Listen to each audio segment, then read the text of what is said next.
All right, we are live. So let me move this over.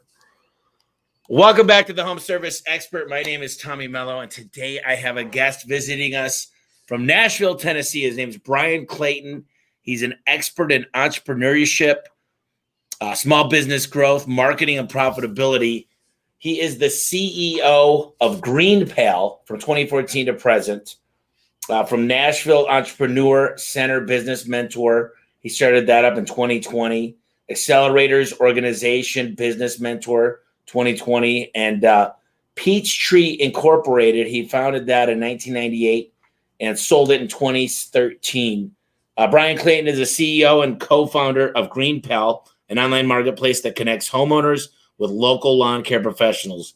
Described as the Uber for lawn care by Entrepreneur Magazine. GreenPal has over 100,000 active users, completing thousands of transactions per day and more than $20 million in annual revenue.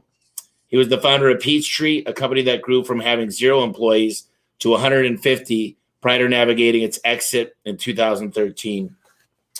Bryan, pleasure to have you on, man. This is going to be great. Awesome. Thanks for having me on, Tommy. So I guess we'll just dive right into it. First of all, if there's any listeners out there, feel free to comment and tell us if you've got any questions for Bryan. And I'd love to hear your story, Bryan. Everything from soup to nuts, how you got into the home service space. Tell us about Peachtree and tell us what's going on with GreenPal. Yeah, so 20 years of entrepreneurship in a couple of minutes. I was actually drug into the home services industry by my father, kicking and screaming. He made me go mow the neighbor's yard on a hot summer day in the mid-'90s. He got tired of watching me play Super Mario World, I guess, and he said, "Hey, get off your butt. You got a job to do. You're going to go cut the neighbor's grass." Luckily, he did. Because I just stuck with that business. I mowed yards all through high school as a way to make extra cash. Loved it. Loved the ability to work for myself and to make as much money as I wanted. And kept at that business all through college, put myself through school mowing yards. And when I graduated college, I had to make a decision. Was I going to go into the job market and take a pay cut or just stick with this grass cutting business? And I really didn't want to be in the lawn mowing business. I didn't go to school to learn how to cut grass, but it was a good little business. Had a couple little helpers, and so I just stuck with it. Made a little business plan and executed against it. Got done in 3 years what I thought would take 5. And then fast forward over a 15-year period of time, I built that business up to over 150 employees, over $10 million a year in annual revenue, and 70, 80 trucks going out every day. It was a pretty big operation, and sold that business in 2013 to one of the largest landscaping companies in the United States. After I sold that business, I took some time off. I retired. I didn't have to work anymore, which was nice, but I got bored. And so I thought, okay, I need to get back in the game, want to get back in the arena. And the idea for GreenPal was just a simple one for me. It was basically solving my own problem. I saw how difficult it was. Every day, homeowners would call us begging us to come cut their grass. And I thought an app needs to exist to connect homeowners who need to have their lawn mowed with service providers. And so recruited 2 co-founders, and we went to work on the project. And now we're an 8-year overnight success. Several 100,000 homeowners use the app and doing $20 million a year in revenue. So you signed a non-compete probably for a couple of years. Is that what happened when you sold in 2013? Yeah, I signed a non-compete, although the non-compete was to not compete in the landscaping business. So I didn't actually start up another landscaping company. So the non-compete didn't apply to GreenPal. What I was building with GreenPal was an app, was a marketplace that connected homeowners and lawn mowing services. So there really wasn't any issue there. And really, nobody even knew what the hell I was doing for like 3 or 4 years, because we were just really slow and low. We were just trying to build the app and trying to build the technology, and it took a long time to get the business going. So so there's a lot of listeners out here that are everything from garage to air conditioning to, chimneys. I mean, we're in every single trade with the people that listen.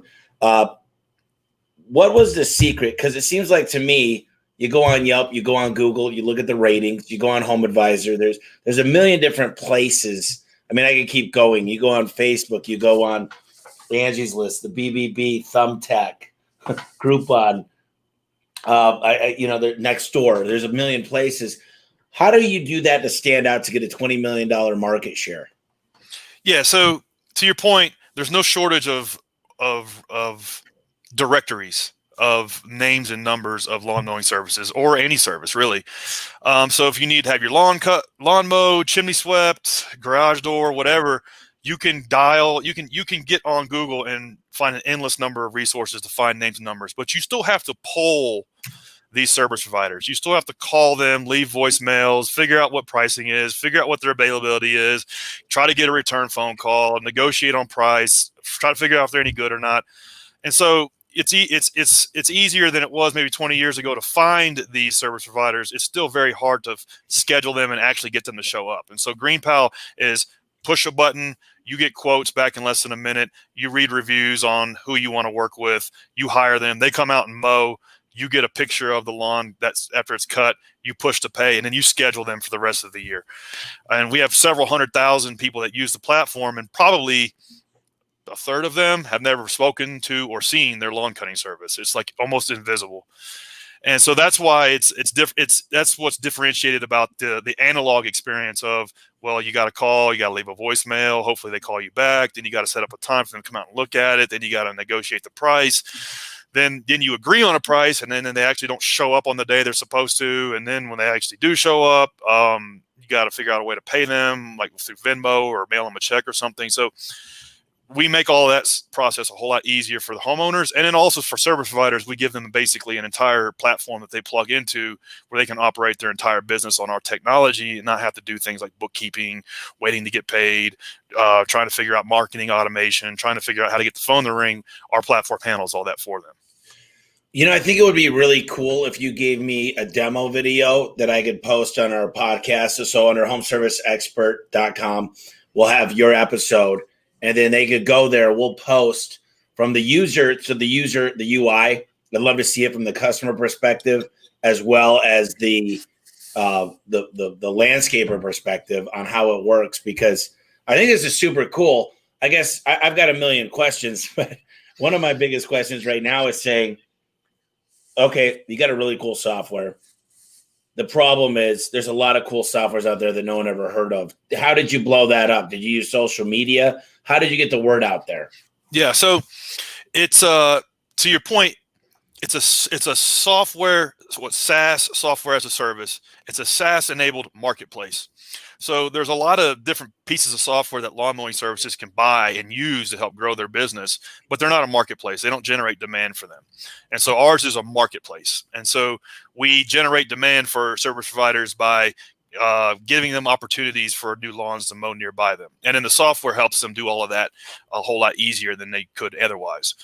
The way we market the platform to homeowners is primarily through organic search. So if you are in Des Moines, Iowa, you search lawn mowing service Des Moines, Iowa, or lawn mowing service near me, GreenPal pops up as one of the options you can consider as a solution to your problem. And when you onboard as the homeowner, you're then teed up to a half a dozen service providers nearby you to take a look at your property, consider how much it's going to cost to mow it, and they submit their price. And if everything looks good, you hire them. I love that. I get landscaping done at a bunch of different houses. I even got this. We blow the parking lot and everything. And so it does everything. If they could blow a commercial parking lot, they could be anything, palm trees, oleanders, whatever it might be. Is it across the US and Canada, or where's the marketplace? Yeah. So the first 4 years we were just in Nashville, Tennessee, and we were trying to figure out how to orchestrate the delicate balance between the needs of homeowners and service providers. And so figuring out the orchestration of how we build out the marketplace took us a long time to figure that out. So we were just in Nashville for several years, and then we slowly began rolling it out to every city. And now we're in every major city in the United States. And soon we'll be in Canada and Australia and UK. But we focus on one thing: lawn mowing. If it's the easiest way in the world to get your lawn mowed. It's not push a button and get the shrubs pruned. It's not push a button, get your gutters clean. It's not push a button, get a landscaping design or a locksmith. It's push a button, get the grass cut. That is how we have delivered the the 10x experience over the analog version of dialing for dollars and trying to hassle somebody to come cut your grass. And so that focus is what is kind of core to our success. Now, after the first lawn mowing goes well and you get hooked up with a good lawn mowing service that you feel comfortable with and that you have them booked for the season, then the UI will allow you to layer on additional yard maintenance services with that service provider. So if you need things like bed maintenance, shrub pruning, palm tree pruning, gutter cleaning, garage clean out, you name it, snow plowing, our software helps power all of those services, but only after we have enabled you to get hooked up with a good yard maintenance service provider for the lawn mowing, because that's kind of the glue that makes it all stick together. So I actually had a landscaping company when I was young. We called it E&T, Elliott and Tommy's. And then I moved out here. When I was 19, I started Generations Landscaping. I used to do a lot of sprinkler systems, water conservation analysis, and I got a lot of commercial accounts. I had plenty of residential, and I made good money. But the key to success for me as a landscaper was keep them in a small area, kind of like pest control. Keep your areas from your driving to as close as possible. So I love the technology, and that's how Uber works. Keep the rides as close as possible to your next ride. How does your software, does it work off of Google Maps? What are some of the key intricacies that you had to build to make that all function? And what were the key elements to kind of hold it all together for the landscaper side? Yeah, that route density is core to building a profitable lawn mowing business, probably any route-based business. And so early on, we inherently knew that. The challenge was building the density of homeowners listing of their lawns needing to get their grass cut in a dense area in one zip code. And so we focused just on Nashville and just one part of Nashville because we knew that from the outset. As time has gone on, we focus on trying to build as much density as we can into service providers' routes by teeing them up for the opportunities that are most nearby the lawns that they're mowing. And so when we send out an invitation, we prioritize like, okay, this service provider has 19 lawns already in that zip code. Let's give them first crack at it. And then we go down the order that way. And so that's kind of how we prioritize, how we facilitate the matching between supply and demand. Because if a service provider doesn't have to drive all over town, they can offer a better price and a better experience to the homeowners. And really then everybody wins. So that's really kind of what our platform is built to do. Yeah, no, it sounds great. I think there's, I think for our industry, the garage doors is a little bit different, but I look at certain industries, whether it's pest control, certain things that are more service-based. You come out every week, every month. I think it's a great opportunity because it's easy to see what needs to be done. As far as the bidding system, do you just kind of put in there? Does the homeowner have to kind of measure I'm sure there's videos and pictures. How does that side work? Yes, you make a really good point. So there's been a lot of startups, is particularly in the wake of Uber's success, trying to be the Uber for X, the Uber for home cleaning, the Uber for lawn mowing, the Uber for maid service, the Uber for locksmiths, massages, you name it. And one of the main tragic flaws for all of them is they have looked at service providers as fungible commodities, meaning yep, I agree. You don't care who picks you up to take you to the airport. And they try to apply that model to all of these service-based businesses, and in reality, they're not commodities, and they're not fungible, they're not interchangeable. And so, and we knew that, from day one, because I grew up in this industry. I knew that you want the same lawn mowing service every single week. Not only that, you really want the same crew, you want the same proprietor, you want the same person on your lawn every week. And so that's what we set out to power. We set out to power to introduce you to the best fit and then power that one relationship, not be your landscaping company and then we send out whoever every week. We knew that wouldn't work. And so, so to your point, there won't be an Uber for garage door repair. There won't be an Uber for painters because these are not commodity services. They're nuanced. The service quality ranges, and particularly even in our business, when we onboard a homeowner, we ask you, do you want the grass just knocked down, or do you want a decent job, or do you want a manicured golf course quality job? There's different service levels, and service providers price it accordingly. And so trying to identify those unique aspects of a service of a homeowner's needs and matching them with the best fit service provider is kind of what we have curated our platform to do. And that's why, focusing just on lawn mowing enables us to give you that kind of Uber-like experience as a homeowner, because that's all we do. If we did a bunch of other stuff, we wouldn't be able to give that kind of clean experience. And so to call us the Uber for lawn mowing, it kind of gives you an idea of what it is, but it's really more like the Airbnb for lawn mowing or the eBay for lawn mowing. It's a marketplace that helps surface all of the options available to you in your zip code and enables you to make a hire really quickly and pay very easily and just get it done without having to go through the hassle that you ordinarily would. I love what you said there because I deal a lot with Amazon Home Services. I deal a lot with Amazon, Facebook. I know what Google's trying to do, and Google was the smartest one because Google just said, hey, I'm going to build a marketplace. I'm going to give a Google guarantee called LSA, local service ads, and I'm going to do all the vetting for you. I'm going to go do the background check, and I'm going to let you make the decision ultimately. But you see, a lot of these huge tech companies feel like we're going to Uberize the industry, which means commoditize it. The problem is, and I'd love to hear your perspective on this, you don't know how these guys were trained. You don't know what they're driving. You don't know how long it's going to take them at the previous job. And there's so much more customer satisfaction that goes into like a paint job. And there's prep work. And there's all these things. And all these tech companies got a guy that graduated 4 years ago, probably got an 8-year degree. And he's sitting there going, all I need is the data. The data will prove everything. But the problem is you need scalability too.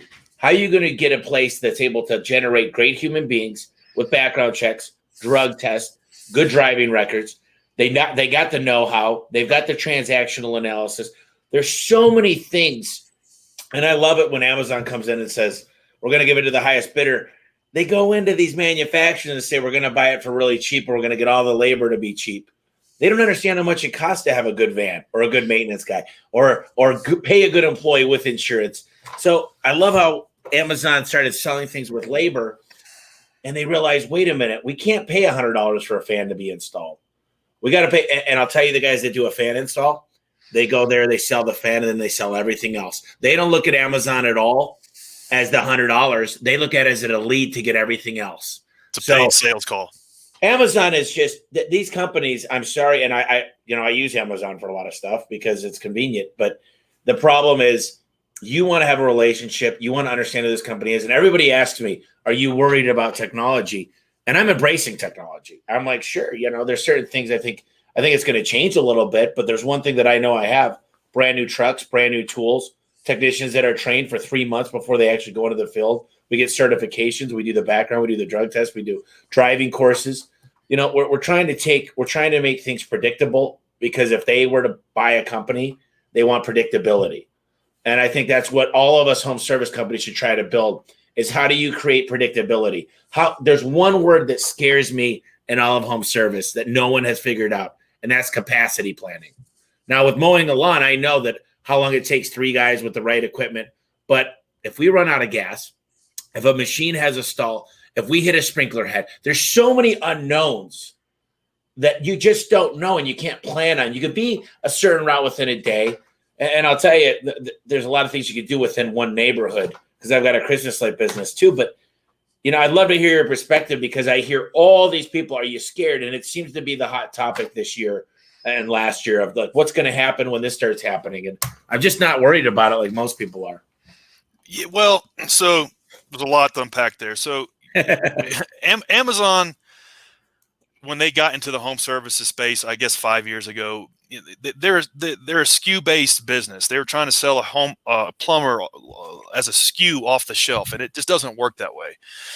And their DNA is not to be in the services-based business. Same for Facebook. Same for Google. Facebook is a social network. Google is an advertising machine. And so these big, huge conglomerates are not going to steer their whole ship towards the home services space and change their DNA to deal with all of the nuances to delight a customer. And so that's just not going to happen.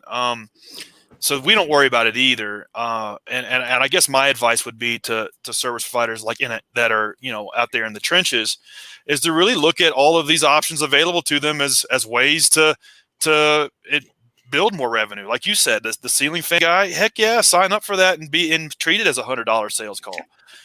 You get paid to show up to try to sell work. I mean, that's great. Nothing wrong with that. And so I wouldn't worry about the fact that Amazon is getting into the ceiling fan installation business. I mean, that's hilarious.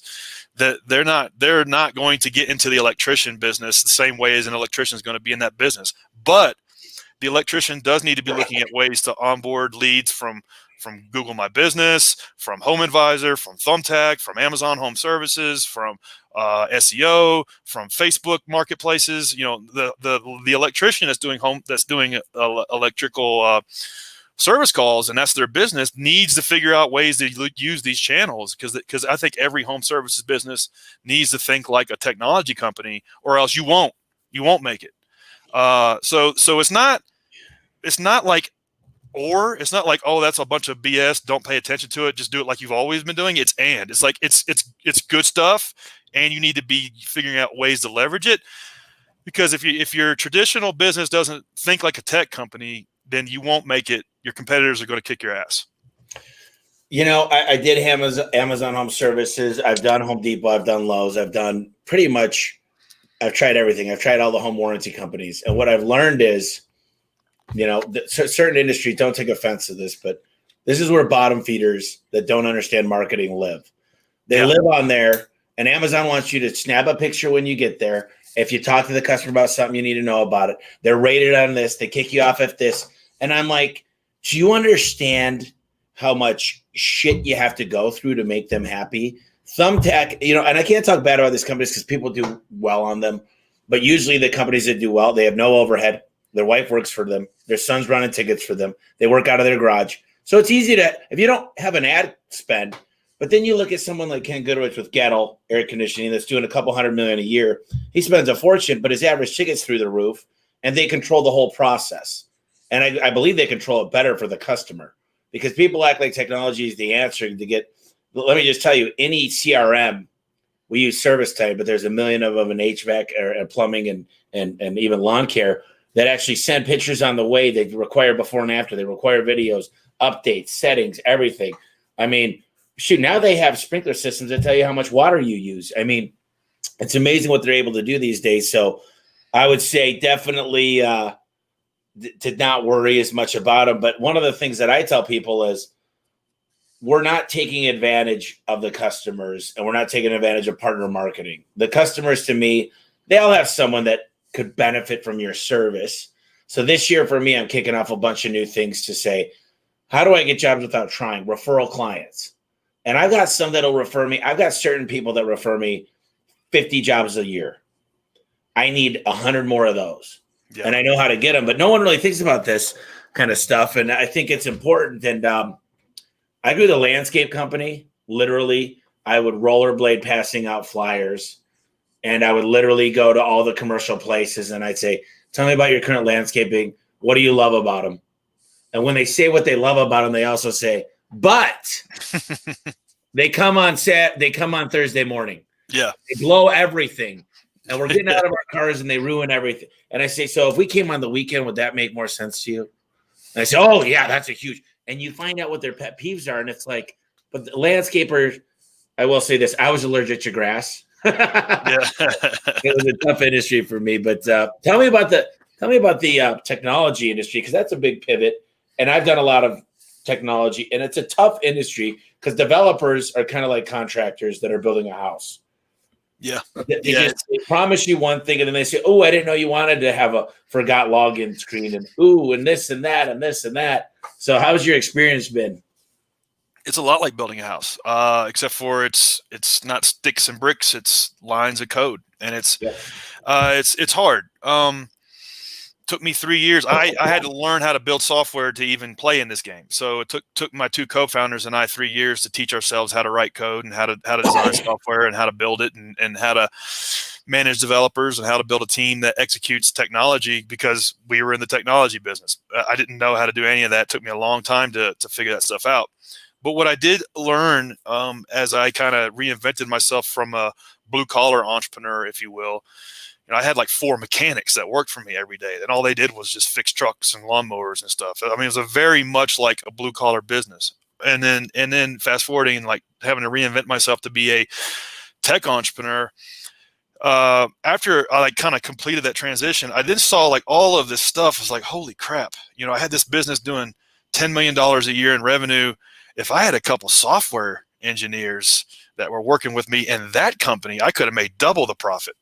So I saw all these really cool things that where it's like, if you could combine those two, where you know how to execute technology and you're running a traditional service-based business that's profitable, you could really work circles around your competition in terms of getting better leads, figuring out marketing automation, figuring out how to keep your clients happy, figuring out how to run operationally more efficient, figuring out how to like develop your workflows in and out of your business, and how to deliver, like as you said, a predictable, reliable service to your clientele.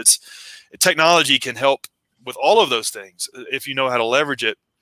And you don't have to like hand build all this stuff from the ground up like we have GreenPal. There's a lot of SaaS products that you can buy and leverage in the right way. It's just you got to think like a tech. You got to think like a tech company. Yeah, this is so important because, look, I figured out just in the last month, I picked 17 softwares I need to talk into one user interface, which means I need webhooks, I need a great API, and I need a great CRM to be able to pull data from, and I need a great accounting software. Now, I want to live in one area. That means I don't want to have to log into Yelp, Angela's Home Advisor, everywhere in the world to be able to get to push into those places. So it's not that hard. And you're right. I could send handwritten notes to every person that pulled a permit. I could write handwritten notes to every new homeowner in a certain zip code the day they move in. Yep. I could send voicemail blasts, and there's FCC regulations and whatnot, but there's compliance issues and certain things. But when you figure this stuff out, simple thing called Twilio does amazing things when you know how to integrate it properly, and it's cheap. Yep. And it's so beautiful because all of a sudden, but the problem is, and trust me, I'm sure you could talk for days about this, you get the wrong guy, the wrong team, you mismanage them, you don't know what you're doing, you could spend a small fortune and be left. And I've done it 4 times in a row where I've messed up going, why is this not right? Yeah. So you got to be very careful. And all of that, you're managing garage techs, you're managing your HR person, you're managing all of you're just trying to run a garage door business too, and be in the tech business. So it's hard. It's really hard. But if you can do it, you can create an 8-figure business in any service industry if you're in a major market, because you can invest in technology that does all of those things that you're just talking about, that brings all of those things together, that has maybe a self-serve interface that homeowners can use. Because I gotta be honest with you, my garage door falls, I don't want to call anybody. I just want to get on an app or a website and like upload a picture of my garage door on the ground, and somebody comes and fixes it that day. Like, I don't want to talk to anybody. And I think a lot of people are going to be like me. They are coming that way, especially the millennials. But at the same time, I feel like there's so many people, and there's a great book by Marcus Sheridan, They Ask You Answer, that you want to know when you're making a financial decision, you want to be educated. Like, look, if you need a liver transplant, now this is ultimate. That's going to be expensive. This is your well-being. But some people buy a pool that's $75,000. Some people are going to replace their roof for $35,000. They need to talk to somebody and get educated, and they need their questions answered. They need to know, what's the best roof? Do I want a metal roof? Do I want a shingle roof? Do I want a tile roof? What kind of gutters are going to work well? How long is it going to last? Does it answer the needs that I need? Because I'm only staying in this house 5 years. Or I'm going to give this house to my kids, and they're going to raise their kids and the kids. So you're right. But a garage door, I'm in the garage door business. You could easily spend $50,000 on 10 doors if you got a big enough house. Wood overlay with windows, with just all the technology with them. So it really depends. I don't think there's a one size be all.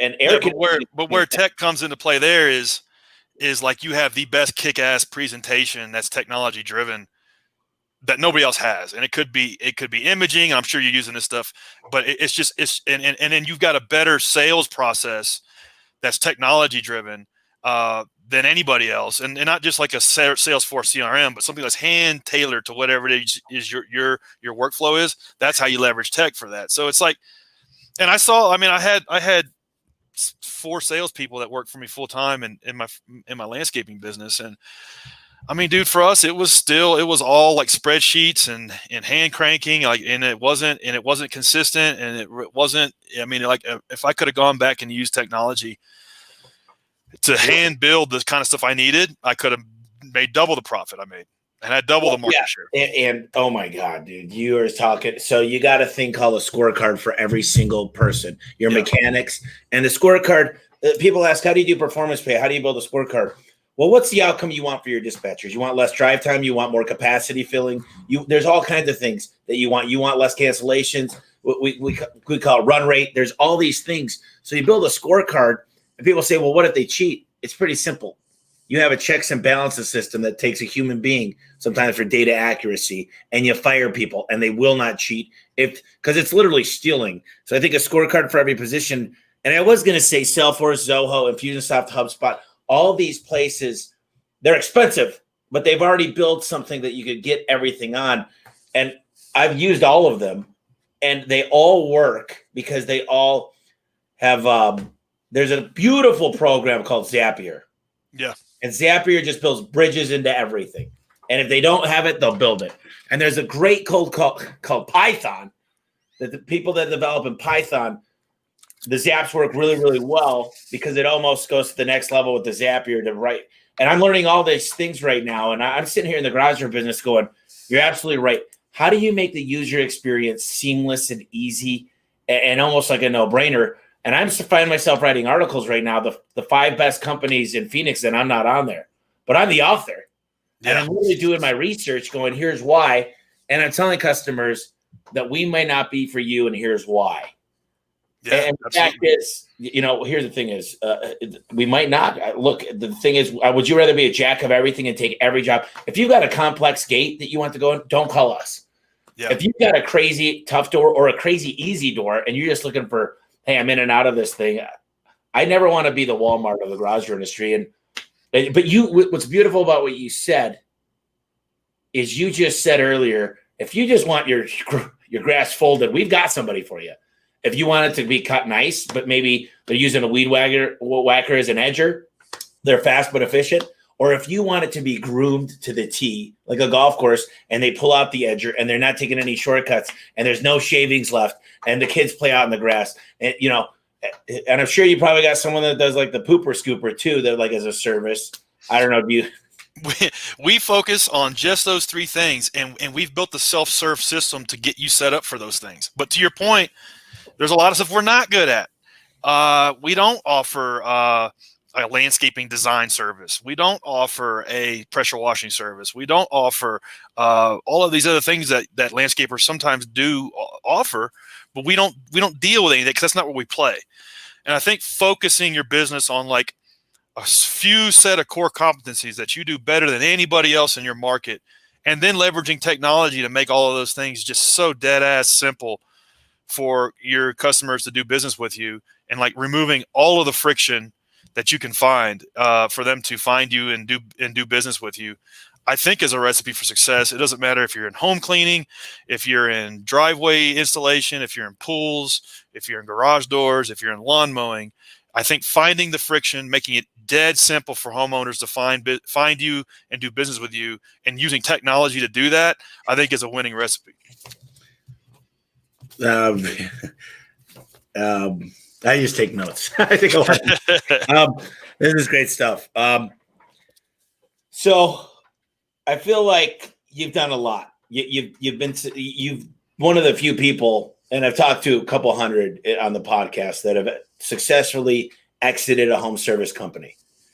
And from what I understand, and I don't know about landscaping, is typically they're going to take. I just bought a company yesterday. We take a multiple of EBITDA, and that's how it works. Is we basically take their profit. There's a few add backs. If they had an attorney fee or a consultant come in for 3 months, we'll add that back because we're never going to have to do that again. And from your perspective, what would you have done differently if you were to market your business and I know 2013 is different than today, but forget the technology that you could use to market it. What were some of the things? Did you have your books cleaned up? I think what they do is they're going to check a quality of earnings. They're going to go into a lot of different things that probably a lot of us never heard of. Talk to us about what you really, first of all, the tipping point to sell, and then what you had to do to prepare and what you do differently. Yeah, looking back, from the day I decided I was ready to sell the business, that I had taken it as far as I wanted to take it, I was ready for a new set of challenges. From the day I made that decision to like wire transfer in the bank was 2 years. And so that was excruciating. It's like deciding to leave your wife, but still like hanging out and, living with her, for 2 years, which a lot of people do that too. But I mean, which is not fun. And so it's like, it was really tough. Going into work every day, knowing that, you were just trying to work towards getting it sold was emotionally difficult. If I could have done it all differently, I would have had like a 5-year plan to exit out of the business that I would have been working backwards from. And I mean, I'm sure, yeah, like everybody says that, but that's really hard to do. And then there's a lot of ways that you run your business that is optimal for running a profitable business that's not optimal for selling a business. And so, for instance, like you might look for every tax break you can get because you want to mitigate your tax bill at the end of the year. And so you're looking for ways to generate write-offs that, you could avoid, but you're necessarily doing that. Well, as it turns out, that shoots you in the foot when it comes time to sell, because you're getting a multiple of EBITDA, and so all of those tax breaks that you're seeking, 3-4 years ago, are now haunting you, because they literally are costing you 5 times or 6 times whatever it is they saved you, and so that sucks. And so if you can like just try to work an exit plan, it's 4 or 5 years, and trying to make your business as profitable as hell, and is holding on to as much market share as you can, and also building as much systems as you can to where you can hand it off, then that's going to increase your chances of success. A great book is called Built to Sell. That if I had my hands on that book when I was going through this process, or 5 years before, it would have helped me a lot, but it didn't exist.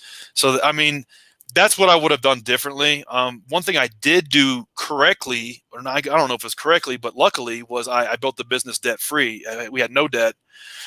And so, 100 trucks going out every day, all of them paid for, no credit lines, nothing like that, which is not really typical in that kind of business. And so landscaping companies don't get bought a lot because they might have a $5 million business, but they also have $5 million in debt. And so basically it's like the owner has a big chain around their neck. They can't get out of the business because they've got all of these equipment loans and lease payments that they're personally signed for. And so, I mean, building that business debt free was probably the thing that enabled me to get it sold, because in most cases, it just would have been okay, yeah, here's $4 million for your business, and now go pay off your $4 million in debt. Yeah, the one thing, when you make a transaction, they're going to want you to pay off your vehicles and your machinery and all that. The equipment has a shelf life, so by the time you depreciated the value of your machinery, it's time to buy a new one, and you got that free, and now you're working with crappy that your mechanics are busy all the time. It's a never ending cycle, and Built Never ending. is a great book. And here's a few pieces of advice for people too is, I think, Bryan, if you were to go out and take a vacation a year before you left and take a month off, and but really document it and say, look, I wasn't in very many meetings. I kept an eye on the CRM, but you prove that you could leave for a month and the company still runs. That's huge for an investor, number one, because they want to know, are you the glue? And even longer than that, or maybe even have a depth chart, but maybe have other people leave as well. That says, I've been with all my top management out of town for a week, and we didn't skip a beat, not a beat. We didn't have to be on the meetings every day. There's systems. And let me just tell you, I'm not the best. I don't think I'm the best ran, but it's nice to know that the top leaders could be away and people know what they're supposed to do because there's performance incentives instilled. Another thing is, you're right. A lot of people that I find in smaller companies have 2 sets of books. One they send to the IRS, and the one that they're keeping all the cash and doing all this other funky crap with. And you got to understand, when Bryan said some 6 times more, for every dollar you deposit that you were keeping of cash, if you're getting 6 times what the company is worth, if that was profit, that's $6 in your pocket. Exactly. So start reporting everything. And the 5-year plan means those last few years, you make the company. A lot of times when I ask people when they're selling, I said, what would you do when you sold? What are some of the instant ways you would make it more profitable? And they give me a list of people that they would get rid of. But these people help me. They help me get better. Some of them are family. They've been here forever. They worked their way up. Yep. Those are instant ways you can make money. And it's like, as tough it is to peel that Band-Aid, you should pull it before you sell it. Yeah, exactly. If you get to a point where you're lucky enough to have a business that you think you can get sold, in those last 3 or 4 years, you want to pay as much taxes as you can. I mean, you want to avoid write-offs because you want that business to be as profitable and making as much cash as it can, and you're going to pay taxes on it. And it's that's just like that. That's antithetical to how I always ran that business. But if I could have done it differently, I'd have definitely done that, because I would have made it back 5, 10, 5, 6x on the back end. I didn't know that. Yeah, to a certain extent, I do think there's certain write-offs, like your vehicles. If you could do accelerated depreciation, you need the vehicles. Those are all add backs as well. You're still going to have to pay those vehicles off. So I look at it as 5 years. In the beginning of that 5 years, does it give me more operating cash to grow, because I need operating cash to do the hiring, sales. But I think the other big thing that gets you above the 10, especially in this post-COVID essential business type stuff, is become a platform company that an investor, whether that's a venture capitalist or a private equity or potentially even a bigger partner, they want to come in and say, if you've got the platform, the technology suite, the training suite, the recruiting suite, you've got the systems in place, the org chart, there's a movement for they're going to check your net promoter score, how happy are your employees and how happy are your customers. But if everything fits, they're going to say, could I stack companies underneath them? And if they can, they're going to pay you a lot more money, because they're like, literally, it's stupid how it works, but you could stack these companies right underneath there and make money out of thin air. It's called arbitrage, and it's a beautiful thing. And that's it. And if the more you can know about that game, the better. But at the same time, you don't need to worry about any of this shit until you build a business that's doing, a couple $1 million a year. I think a lot of guys, get sidetracked by this kind of stuff before they get, like look at business like a video game almost. Like, get through level 1 of Super Mario World, and if you're just starting out, get your first 250K, and then get to level 2, which might be $1 million, and then level 3 might be 2 or 3 million, and then once you get to $2 or $3 million in revenue, then maybe you can start thinking about the 5-year exit plan. The problem I see is a lot of guys that aren't even doing $500,000 in revenue is like, oh, I want to sell my business, and it's like, I don't know. I don't know if you need to worry about that right now. What they're selling is a job, because they're the guy to run all the jobs. It's very rare that I see, and they're like, I made $100,000 last year. I'm like, no. You paid yourself $100,000 to replace your 80-hour work week that shows up and fixes stuff and runs calls on Saturdays and goes to the neighbor's house on Sunday night to fix something. It's going to cost me more than $100,000 to replace you. Your business needs $0. Yep. You're self-employed. You don't have a business. And that's fine. That's great. Like, I'm not knocking any of this. I'm not like, I don't want anybody to hear what I'm saying and think that I'm knocking the idea of building a home services business. I mean, that's the thing that enabled me to make something of myself, to be a self-made millionaire and retire at 32. Thank God I got into the home services business. But what I am trying to do is paint a realistic picture of what it takes to build and sell a business in the home services space. And it's like, the first 2 or 3 levels, you're self-employed. You don't have a business. And you know what? And a lot of people, that's what they want. They want to be their own boss. And you're absolutely right. Nothing wrong with that. I just don't like it when somebody comes to me and they say, I've had 15,000 customers in the last 20 years. My business is worth something. And I'm like, well, how you're not worth your blood, sweat, and tears. I'm sorry. They're just not worth anything. Yeah. What's worth something is your income statement and your balance sheet. Yep. And you show me how it's worth something. Yep. Because there's no bank and there's no investor in the world that's going to give you shit for what you think your blood, sweat, and tears are worth. So you can't have your cake and eat it too. Either you want it to be self-employed and not make your business worth anything, or you want to hire people and delegate and create a system. If you're a systems expert, business ownership is for you because the systems are what you're selling. That's right. That's exactly right. I think that there's probably a lot more feedback you could give us, possibly in there's some culture things I want to ask about, but culture to me is leadership. And you had 150 trucks. Talk to me a little bit about how you develop leadership, or 150 employees, and you said 80 trucks. But talk to me about how you built that leadership up. And right now, even in the company you're in, there's a lot of leadership that goes into it because they're following you, right? So how do you build up that leadership, which inevitably turns into culture? Yeah, leadership was a big part of my competitive advantage in that business because it was a people business. We had to keep people in order to deliver a good service because it took a long time to train a lawn mowing technician. Like it took way too long, actually. And I wanted to keep my people. I didn't want to have high turnover because then the product suffered. And so for us, culture was everything. It was like the 100 and some odd people that worked there. We were one big family. And I think at a certain size business, that's a good idea. But on the other hand, you don't want to run like a family business. You want to run the business like a sports team. It's like we keep the best on the team, and we sometimes make hard choices, and we cut people from the team. Whereas a family, you can't cut your uncle. But I mean, I did run it like a family, and so that was a competitive advantage for us. We did a lot of cool things. We had a lot of immigrant workers that came from Central America, and one thing we would do is we would give interest-free loans to these folks to build houses and businesses back home. That was really neat.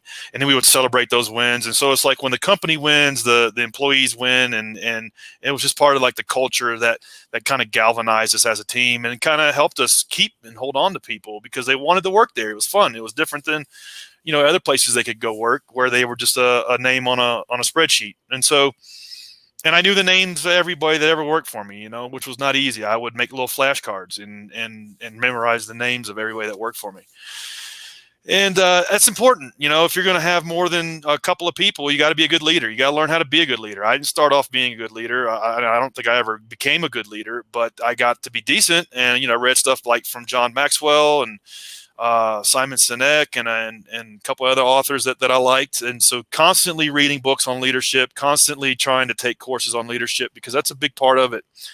And you really, if you've got a small business with 10 or 20 or 30 or 50 people and you think the culture in it stinks, well, you get exactly the culture you deserve as the business owner.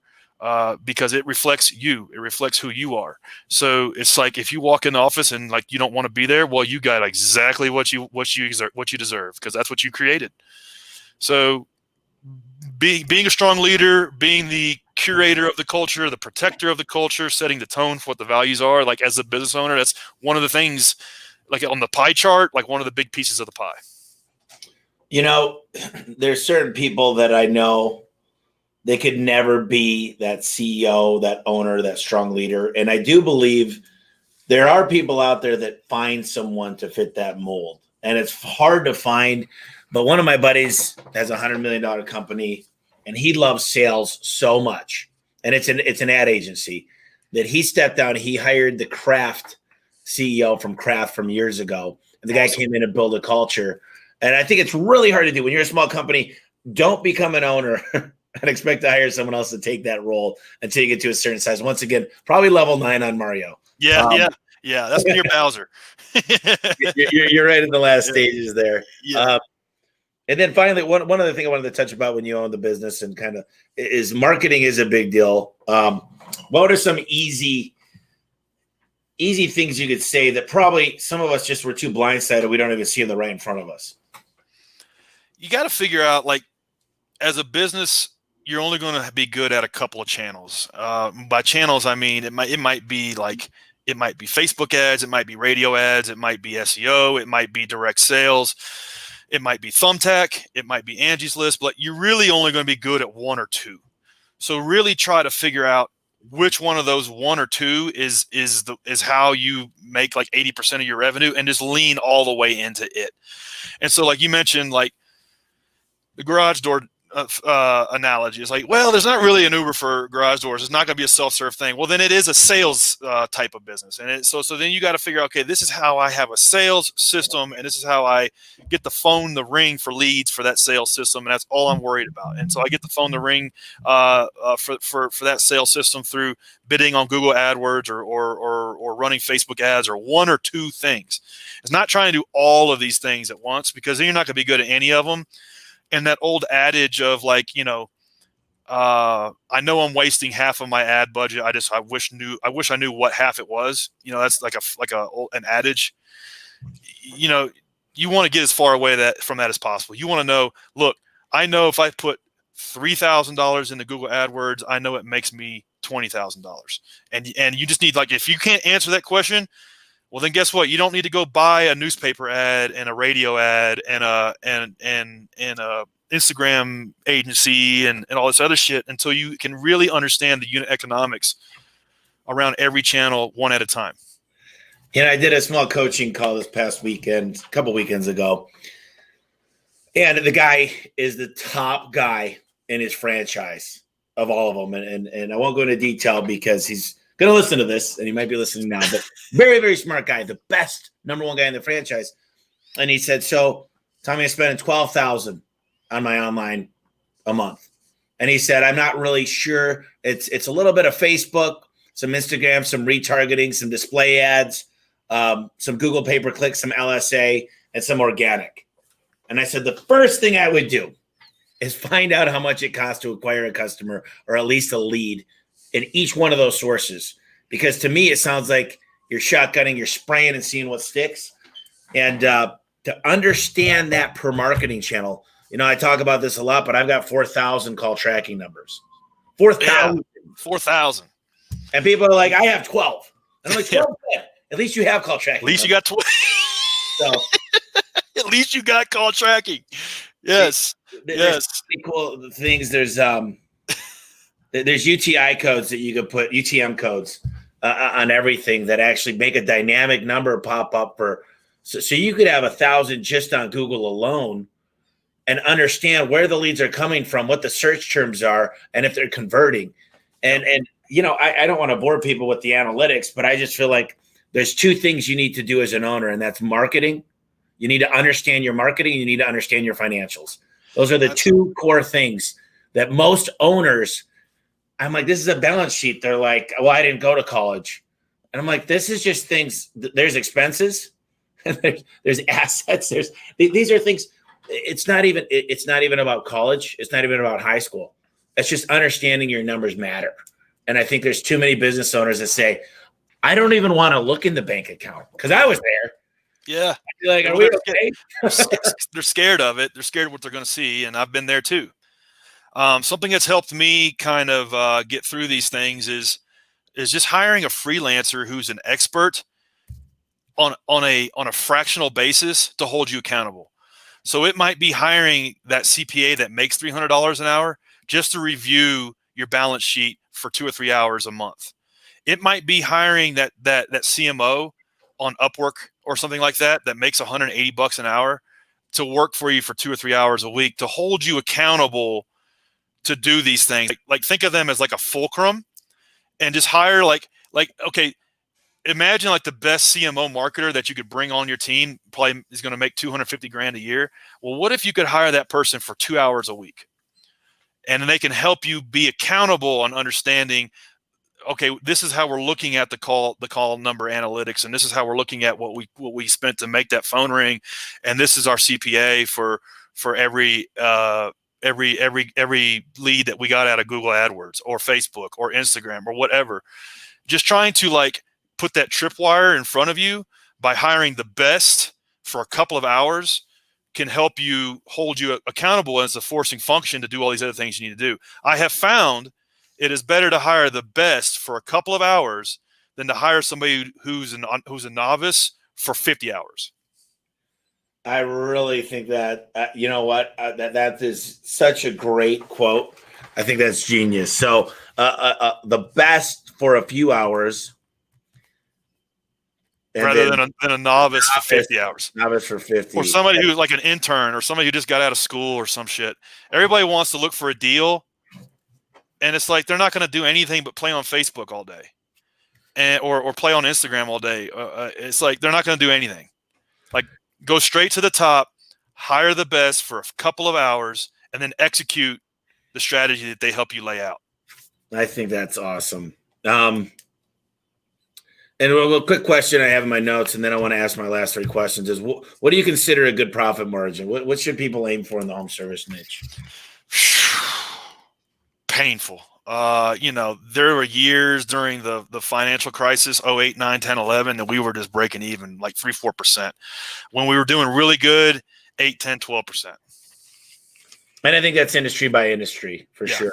There's paint, there's garage, there's a million chimney. And then also, if you're like an owner operator, you need to be taking home. If it's you and a helper, you need to be like up 40, 50%. You know, if it's you and 100 people and you got managers and crew foremen and all this other shit, then maybe it might be less than 10. Well, pay yourself $100,000 and then see what is the company should still make 7, 10, 12, 15. You know, I like 20 myself. I think 20 is a good goal. 20 means there's ultimate efficiencies. 30 means you're probably overcharging or underpaying your workers. And pay yourself first. Yep. Yeah, read the profit first. Yeah, Michael McCullough. Read the book, The Richest Man in Babylon. One of my top 3 books. Yep. Man, such a great book. Pay yourself first. Always pay yourself first. And then because if you don't, you're never going to pay yourself anything, and your business is going to be sloppy. So I want to learn all about GreenPal. I'm going to email you. We're going to get my team on it. We're going to get some videos.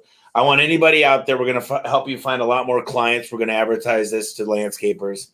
And certain question I always ask is, number one, how do I get more of you? I want to reach out. There's GreenPal. How do I get more? Basically, Bryan Clayton. Is there a website? Is there a phone number? Is there an email? What's the best way to reach out? Yeah, so anybody listening to this that doesn't want to cut their own grass, you just download GreenPal in the App Store or Play Store, or get hooked up with a great lawn mowing service in less than a couple minutes. Anybody who wants to get at me, is listening to my story, is like, oh, that guy can help me with this specific question. You can hit me up on LinkedIn. I'd be happy to help you out. But try to be specific and something that I can help you with that's tactical. And LinkedIn is the best way to get at me. I've been hanging out on there a lot more lately. Okay. And I always ask top 3 books. It sounds like Richest Man in Babylon, Built to Sell is a good one. Some Maxwell, some Cynic stuff. If you had to give me 3 quick books that changed your life off the top of your head, what do you think? 7 Habits of Highly Effective People, Good to Great, and The E-Myth. Boom. Look at you. See, readers are leaders. You're only going to be the same person you were in 5 years. You're never going to change unless you read books or meet new people. Those are the only 2. Yeah. Dude, if it wasn't for books, I'd still be pushing a lawnmower. Dude, I can show you. I just had 20 arrive, and I'm like, I got 4 I'm listening to. And then finally, the way I close it out is you've got a lot of stuff in your mind, and we probably didn't talk about everything. So I want to give you a few minutes for the listeners. Say anything, talk about anything, maybe some takeaways, maybe some go do this today. Could be anything you want, but just deliver as much knowledge and bombs as you could for the listeners. Well, one thing that I always like to look at business is treat it as what they call it as an infinite game. And Simon Sinek just wrote a book called The Infinite Game. And if you think about it as like, this is what I'm going to be doing with my life until it's over with, until like I get it to where I have to get it to. It's like, and as long as it takes, I will make this thing successful.